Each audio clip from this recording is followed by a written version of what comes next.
દર્શક મિત્રો, ભારત દેશ એ વિવિધતામાં એકતાનો દેશ છે. કોમી એકતા દર વખતે ભારત દેશમાં અલગ અલગ સ્થળે, અલગ અલગ રાજ્યમાં, અલગ અલગ ભાષામાં જોવા મળતી હોય છે. હાલ જ્યારે ગુજરાત, મહારાષ્ટ્ર, ખાસ જે અ, ગણેશ ઉત્સવનો માહોલ જામ્યો છે, ત્યારે સુરત શહેરમાં એક જે મુસ્લિમ ભાઈ છે તે આકર્ષણનું કેન્દ્ર બન્યા છે. આકર્ષણનું કેન્દ્ર શા માટે બન્યા છે એ વિશે આપણે એ ભાઈ સાથે વાત કરીશું. આપણી સાથે એ ભાઈ જોડાયા છે જેઓ આર્ટ કલા સાથે જોડાયેલા છે અને એમની કલા એ રીતની છે કે તેઓ જે છે કોમી એકતાની મિસાલ તો પૂરી પાડી રહ્યા છે, પણ સાથે સાથે એમનું રોજગાર પણ એ ક્ષેત્રે જોડાયેલું છે. આપણી સાથે જોડાયા છે. ભાઈનું નામ પૂછીએ. જી ભાઈ, આપકા નામ? मोहम्मद असलम। असलम भाई, ક્યાં રહેવાનું, આપનું શું કરો છો? बेगमपुरा तुलसी फड़िया रहने का अपना बेगमपुरा तुलसी फड़िया में। और ये अपना बचपन से शौक है और बहुत ये अच्छा, ये आर्ट आपने कहाँ से सीखा, किस तरह से ये सब आप आर्ट सीखा, पहले उस बारे में बताइए थोड़ा। ये बचपन से ही सीखा है। मिट्टी से खेल चालू हुआ है और अब थर्मोकोल पे अटकाई है। अच्छा। और ये ताजिए से काम करते थे और उसी में सब सीखे। अब ये गणपति में भी वही काम चल रहा है। अच्छा, अभी जो गणेश उत्सव चल रहे हैं, इस मौके पर आपने क्या क्या खास चीजें बनाई, जिस तरह से अभी अब आप नाग देवता बना रहे हैं, क्या बता? बनाया है, गणपति बनाया है। गणपति बापा की टीम है अक्की। हाँ। ये अक्की टीम है। आजू बाजू गणपति बापा चूहे पे बैठ के स्मात्मा कर रहे हो, हाँ। ચક્કર લગાવીએ સીધી ના वो। ચોક્કસપણે દર્શક મિત્રો, આપ જોઈ શકો છો એમના આર્ટ વિશે જરાક જાણીએ. આપ જોઈ શકો છો ઉંદર પર બેસીને ગણેશજી અને સાથે શિવજી અને પાર્વતીનું પણ તેમણે જે છે હુબેહુ કૃતિઓ થર્મોકોલમાંથી આકાર આપી છે. આ અસલમભાઈ જે છે તેઓ શહેરના બેગમપુરા વિસ્તારમાં રહે છે અને આપ જોઈ શકો છો તેમની આર્ટ અને કલાથી હાલ તેઓ આકર્ષણનું કેન્દ્ર બનાવે છે. આ શ્રીનાથજીના રૂપમાં પણ તેઓએ ખૂબ જ સારી એક કૃતિ રજૂ કરી છે. असलम भाई સાથે વધુ बात करीशू. असलम भाई, हाल अभी सूरत शहर में जब गणेश उत्सव का माहौल चल रहा है, किस तरह के ऑर्डर आपके पास आ रहे हैं, क्या क्या बनाने वाले हैं आप? अभी जैसे कि एक राम मंदिर का भी आया था। राम मंदिर का भी काम किया हमने। और ये शिवनाथ का मंदिर का भी काम हुआ है। अच्छा।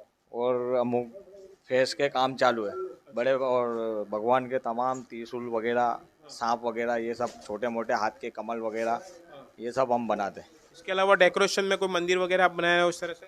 हाँ, बनाया है। डेकोरेशन के अंदर राम मंदिर बनाया है। अच्छा, इस बार રામ મંદિર બી આપને બનાવ્યા, તો ચોક્કસપણે એક મુસ્લિમ ભાઈએ રામ મંદિર પણ બનાવ્યું છે અને ખાસ જે છે અલગ અલગ ભગવાનની તેઓ કૃતિઓ રજૂ કરી રહ્યા છે. એમના કેટલાક વર્ક જે એમણે આર્ટ કર્યું છે તે વિશે પણ આપણે જરાક એમને જે मेमोरीज છે એમાં જોવાનો પ્રયાસ કરીશું. मतलब जरा आप बताइए हमारे दर्शकों को भी आपने किस तरह का बनाया है. खास ये मेमोरी के साथ में एक सिद्धि विनायक का मंदिर भी इन्होंने बनाया है, हम वो भी दिखाना चाहेंगे. असलम भाई, आप बताइए सिद्धि विनायक का मंदिर के बारे में कुछ बताइए. कितने दिनों में ये बन के आपने पूरा टेम्पल बनाया है और कितनी मेहनत लगी है इसमें? ये इसमें दिन रात में 2 दिन के अंदर ये पूरा मंदिर खड़ा किया है। अच्छा। अब ये कल का दिन है, इसको कलर का काम करना है बस। ओके, तो कितने लोगों की टीम है आपके साथ जुड़ी हुई है? हम लोग कुल 5 लोग हैं। अच्छा, तो आपको आपके समाज में से कोई नहीं बोलता कि आप क्यों इस तरह से भगवान बनाते नहीं, बनाते हैं? ऐसा कोई नहीं बोलता। हमारे समाज में ये बातें तो आती ही नहीं है। अच्छा, आपको कितना अच्छा लगता है कौमी एकता के बहुत बारे में? अच्छा लगता है। हम तो मिल बांट के रहते हैं, मिल एकदम भाई जैसे रहते हैं। हाँ। दिल से काम करना मुझे बहुत पसंद है। ये काम अच्छा, बहुत दिल से करता हूँ मैं काम। આર્ટ અને કલા એમના ક્ષેત્ર છે. આપ જોઈ શકો છો એમણે રામ મંદિર જે છે તે હુબહુ બનાવ્યું હતું. અયોધ્યાનું રામ મંદિર પણ તેમણે બનાવ્યું હતું.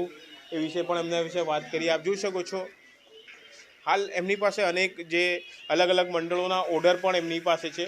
આપણે એમનાથી પણ વાત કરીએ કે તેઓ હાલ આવ્યા છે. એમની સાથે જે ભાઈઓ આવ્યા છે એમની સાથે વાત કરી છે. જી ભાઈ, આપનું નામ? મયુર મેસુરિયા, અચ્છા મયુરભાઈ, આપ ક્યાંથી આવ્યા છો, કયા મંડળ છે આપણું? ફ્રેન્ડ્સ યુવક મંડળ, લાલ દરવાજા. આપ શું ઓર્ડર લઈને આવ્યા છો અસલમભાઈ પાસે? અત્યારે અમને શિવલિંગ બનાવડાવ્યું, ત્યાર પછી અત્યારે નાગ બનાવડાવીએ છે, પછી ત્રિશૂળ બનાવી ગયા, કમંડળ બનાવી ગયા ભગવાનના ગણપતિના હાથનું. કેવી રીતે આપણે આ કલા વિશે અને ખાસ કરીને અસલમભાઈ જે રીતે આ મુસ્લિમ કલાકાર આ બધી કૃતિઓ બનાવે છે, શું કહેશો આપ? અસલમભાઈ એક એવું કામ કરે છે જે એકતાનું કામ કરે છે, જેમાં કંઈ એ નથી. જી, અસલમભાઈ શું કહે છે?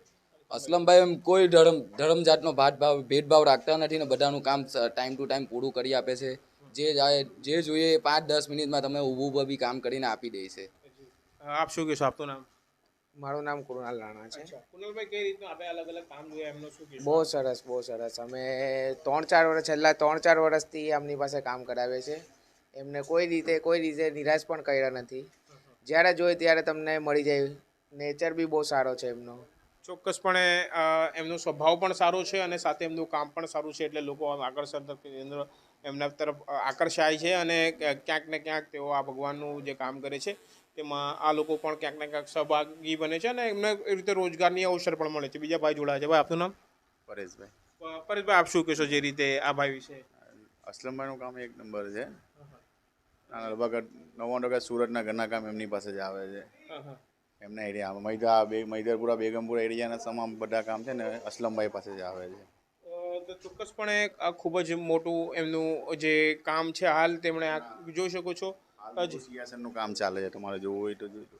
ચોક્કસપણે હું વિઝ્યુઅલ્સ આપને બતાવીશ કે સિંહાસનનું કામ પણ તેઓ કરી રહ્યા છે અને ખાસ જે કહી શકાય કે હિન્દુ મુસ્લિમ એકતાની મિસાલ છે તે આ સુરતના બેગમપુરા વિસ્તારના અસલમભાઈ છે, જે પોતાની કલાકૃતિઓથી અને પોતાની એક આર્ટથી ક્યાંક ને ક્યાંક હિન્દુસ્તાનની કોમી એકતાની મિસાલ પૂરી પાડે છે.